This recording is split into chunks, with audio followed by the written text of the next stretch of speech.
Non, à chaque époque, son opposition. Hein.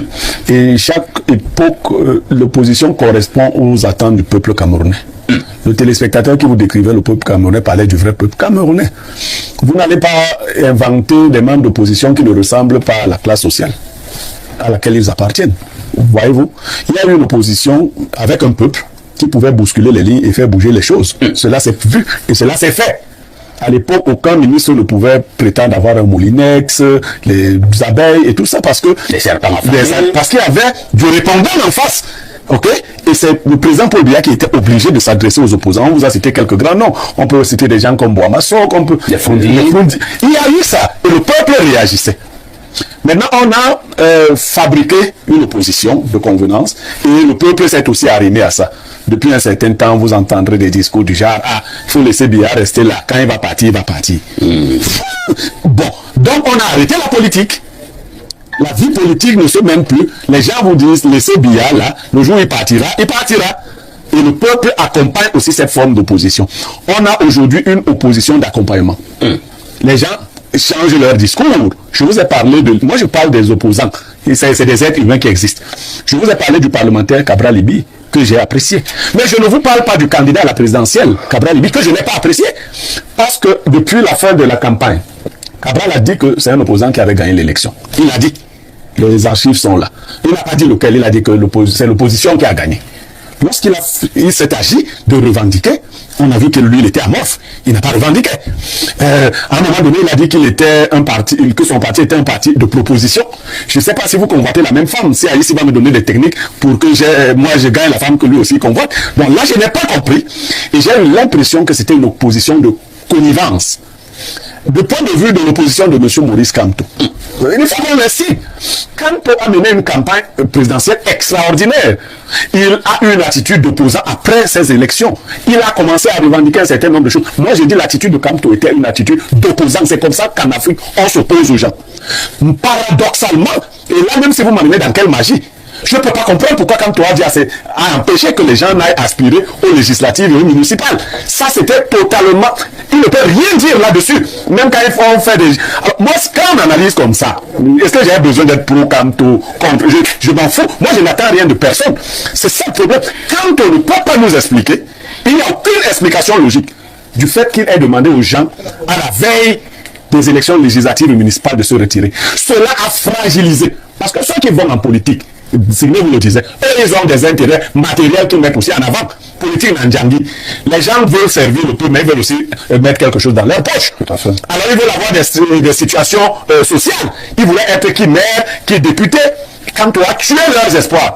Et je vais donc vous dire, la seule explication logique, si on n'accuse pas Kamto d'avoir pris l'argent, la seule explication logique, c'est que Kamto ne souhaitait pas qu'il y ait de grandes figures dans le MRC, lui n'ayant pas pu être chef d'État. Bien, merci, hein. C'est votre point de vue. Non, mais je parle de point de vue des gens. Vous connaissez la compétence du chef de MRC. Parce que du point de vue intrinsèque, en tant qu'homme, juriste, avocat, est-ce qu'on discute que Kamto est fort? On lui trouve d'autres choses. Donc, ne l'attaquez pas là où il est très fort. C'est pourquoi je vous ai dit ici, ne le touchez pas. Vous le gérez mieux sans le toucher. Parce que il fait ce que font les bons juristes, les bons défendeurs. Il sait éviter les fautes. Donc vous dites là, c'est une faute. Je sais qu'il sait éviter les fautes. C'est difficile de lui en trouver. Et quand vous lui en trouvez, il s'est aussi retourné contre vous devant les tribunes. C'est dur. C'est beaucoup de travail. Laissez ça. Vous pouvez négocier beaucoup de choses avec lui. Maurice Kamto est un Camerounais né le 15 février 1954 à Bafoussam. J'ai fait mes études primaires à l'école Saint-Joseph, l'école catholique Saint-Joseph de Balin-Bafoussam. Puis 2 années relativement brèves à Baham, auprès de ma grand-mère. Je suis revenu à Bafoussam pour suivre mes études primaires. Après quoi, je suis entré au collège Saint-Thomas d'Aquin pour 1 an, avant de passer le concours d'entrée au lycée classique de Bafoussam. Ensuite, où j'ai poursuivi mes études jusqu'en classe de seconde. Puis je suis allé au lycée Jos de Douala, où j'ai passé le probatoire et le baccalauréat. J'ai d'ailleurs entendu que certains prétendent que j'ai pas le baccalauréat. si je voulais dire quelque chose à ce sujet, il y a au moins un fait qui montre que non seulement j'ai le baccalauréat, mais je l'ai eu dans d'excellentes conditions, puisque j'étais l'un des 2 ou 3 de mon mon centre, le centre du littoral, a obtenu la mention assez bien au baccalauréat A. Ne vous inquiétez pas, professeur. Si sans baccalauréat, on peut être professeur, je signe tout de suite. Voilà. Et donc, après cela, je suis entré à la faculté de droit de l'université de Yaoundé. Comme on disait à l'époque, il y avait une seule université. Qui est Yaoundé 1 aujourd'hui. Voilà, Yaoundé 1, Yaoundé 2. Donc, c'était en fait la faculté de droit et sciences économiques, comme on disait à l'époque, puisqu'on faisait les deux ensemble. Donc, j'ai fait tout mon cursus là-bas, jusqu'en licence, mais la licence était de 4 ans à l'époque. C'était l'équivalent de ce qu'on appelle aujourd'hui la maîtrise, en effet.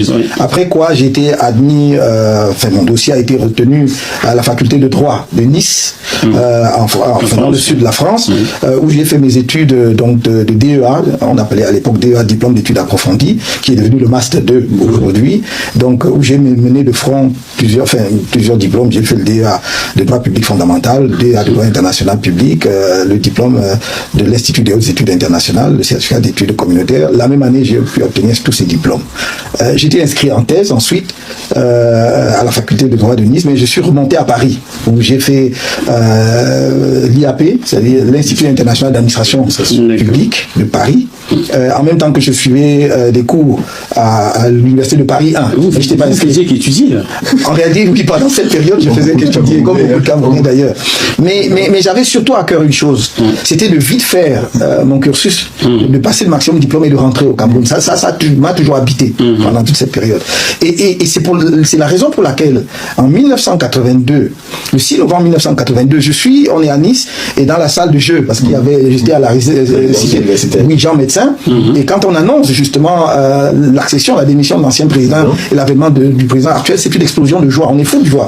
Vous avez chanté Il est le divin enfant. Oui, absolument. Et donc, on n'avait plus qu'un seul rêve, c'était de finir rapidement et de rentrer pour apporter notre contribution à ces jeunes présidents de 49 ans, lettrés qui avaient fait des études en France. Et vraiment, et c'est cela. Et c'est la raison pour laquelle, dès que je soutiens ma thèse de doctorat d'État en droit public en novembre 1983, vendredi, le dimanche, je suis à Yaoundé. Je suis celui par qui le MRC présentera un candidat aux élections, à l'élection présidentielle de 2027. Je vais vous expliquer pourquoi. Et il faut que vous le reteniez. Avant qu'on ne change la Constitution, la loi est ceci. Tout député, conseiller ou maire qui est chassé de son parti perd son mandat. Donc le mandat était attaché au parti. Donc quand tu étais chassé du parti, tu perdais ton mandat. Quand on a voulu modifier la Constitution, j'étais membre, j'étais l'un des 6 membres pour finaliser. Mais comme j'étais en désaccord avec le RDPC, je savais que j'allais partir, mais je ne voulais pas perdre mon mandat de député. J'ai trouvé le professeur Owena, Joseph Owena, à qui j'ai expliqué que j'étais contre le dispositif d'autochtone allogène et que j'allais me battre contre. Je savais qu'on allait me chasser. Il m'a dit, on va te protéger, mais scientifiquement. Étant Elarion, aujourd'hui vice-président de l'Assemblée nationale pour il a dit, je vais mettre un dispositif dans la Constitution qui fait que le député ne perde pas son mandat, même s'il change de parti. Et c'est là qu'on a mis l'article 15, tout mandat impératif est nul. C'était du gros français. Personne n'a rien compris. Jusqu'au jour où je démissionne du RDPC.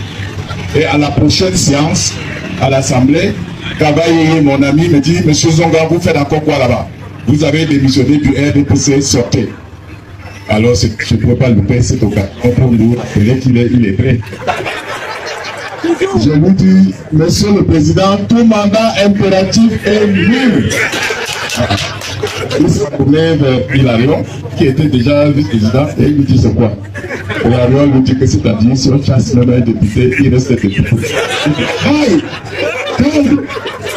Voilà pourquoi un député est titulaire, un conseiller municipal est titulaire de son mandat qu'il ne doit au peuple. C'est pour cela qu'on a dit le député représente l'ensemble du peuple. Il ne représente ceux qui veulent vous entraîner sur le terrain du tribalisme, ignorez-les. Le combat est ailleurs. Le combat est ailleurs. Le combat, c'est le combat du redressement national, de la renaissance nationale. Nous voulons un pays qui marche bien pour tous les Camerounais. Y compris les enfants de ceux qui croient que nous sommes leurs adversaires. Nous sommes l'ennemi de personne. J'ai dit que nous voulons que le pays marche bien. Je ne suis ni contre la police, ni contre l'armée, ni contre l'administration. Parce que demain, lorsque nous serons au pouvoir, c'est avec eux que nous allons travailler.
Colère ce dimanche dans les rues de Douala où les militants et sympathisants du mouvement pour la renaissance du Cameroun, dirigé par le professeur Maurice Kamto, se sont vus interdire l'accès au siège régional de leur parti. On me dit que c'est l'arrivée du professeur Maurice Kamto. Et je ne sais pas pourquoi le RDPC va faire sa publicité, ou le gouvernement, ou c'est l'armée qui doit faire sa publicité. On ne doit pas faire la publicité de Maurice Kamto.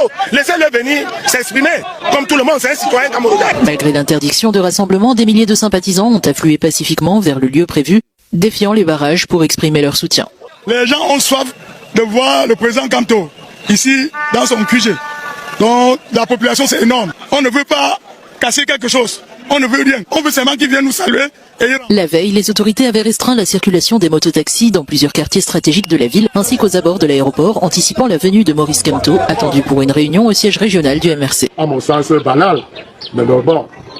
Le professeur Maurice Kamto a fait une forte mobilisation du côté de Paris, et mobilisation au cours de laquelle il a tenu un certain nombre de propos, et c'est sur la base de ces propos qu'il y a eu une nette mobilisation des autorités administratives. Vous savez que le préfet a interdit la circulation des motos sur un certain nombre d'axes. Pour ce juriste, cette entrave à la liberté de mouvement est disproportionnée et contraire aux principes fondamentaux d'un état de droit. Si j'avais été une autorité administrative, je laisserais la manifestation se dérouler tranquillement, librement, et elle se serait également effacée simplement. Mais lorsqu'on attire l'attention d'une telle manière, avec une telle mobilisation de la police, de la gendarmerie, cela démontre à souhait que le professeur Kamto est quand même, sur le plan politique, un acteur influent du géopolitique.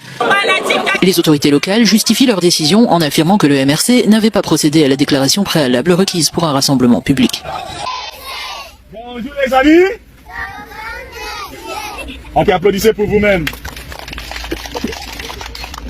Ça c'est la cible. Ça c'est la cible. Ok. Voici l'avenir du Cameroun ici. Voici notre avenir. Extrême nord. Voici notre avenir. Extrême nord. Voici notre avenir, voici nos enfants ici. D'accord? Inch'Allah, on va faire quelque chose pour ces enfants prochainement. On va chercher le contact du président de l'AP, on va faire une réunion ensemble. D'accord? Applaudissez pour vous. Applaudissez pour messieurs. Vous devez chanter? Dans la vie, tout s'arrange. Avec le temps. Sauter, sauter. Sauter, sauter. Sauter, sauter. Tourner, tourner. Tourner, tourner. assis. Aujourd'hui, vous êtes assis au sol. Donc, soyez patient. La vie, c'est la patience, n'est-ce pas? Oui. On a eu nous? Une telle abdou comme une téléphone. Nous avons pas de téléphone d'appareil. Dans mon table blanc. On a eu nous? Donc, beaucoup de courage. Applaudissez pour vous-même. Voilà. Prochainement, je vais revenir avec les bonbons. D'accord? Très bien. Et vous avez besoin de quoi encore? Vous avez les bics, les cahiers, tout vous avez, n'est-ce pas? Oui. Très bien. J'apporte seulement les bonbons. Ok, avec les crayons? D'accord. Mes amis et moi allons vous aider. D'accord? Merci. Merci beaucoup. Beaucoup de courage. Hein. Ce que vous faites est très important parce que nous sommes dans un pays très riche. Malheureusement, le pays est pillé. On détourne des milliards chaque jour. Vous êtes là, vous travaillez un mois. 10 000 francs, ça ne fait même pas 500 francs par jour de travail.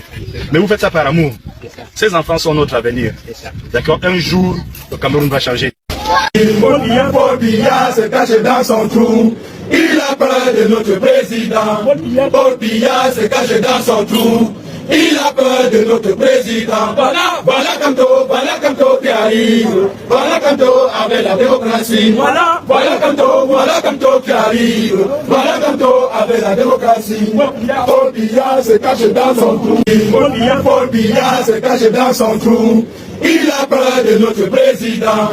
Paul Biya se cache dans son trou. Il a peur de notre président. Voilà Kamto qui arrive. Voilà Kamto avec la démocratie. Voilà Kamto qui arrive. Voilà Kamto avec la démocratie. Paul Biya se cache dans son trou. Paul Biya se cache dans son trou. Il a peur de notre président. Paul Biya se cache dans son trou. Il a peur de notre président. Voilà Kamto qui arrive. Voilà Kamto avec la démocratie. Voilà Kamto qui arrive. Voilà Kamto avec la démocratie. Paul Biya se cache dans son trou. Paul Biya se cache dans son trou. Il a peur de notre président. Paul Biya se cache dans son trou. Il a peur de notre président. Voilà Kamto qui arrive. Voilà Kamto avec la démocratie. Voilà Kamto qui arrive. Voilà Kamto avec la démocratie.